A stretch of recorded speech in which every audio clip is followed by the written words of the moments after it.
How to download Grok AI app on mobile. Hi everyone, it's Sophia to assist you today. Without any delay, let's jump right in. First, open Play Store.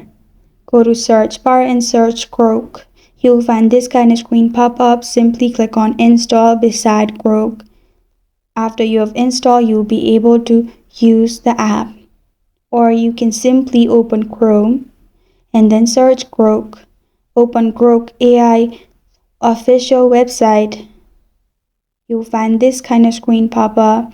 Click on three lines on top right, or simply click on three dots on top right, and you'll find all these options pop up. Click on add to home screen and then create shortcut, add to home screen. After that, if you click on the app, you will be able to simply open Grok AI. This is how to download Grok AI app on mobile.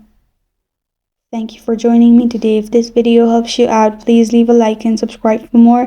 Got a question or want to suggest the topic? Comment below. I am Sophia signing off. Until next time.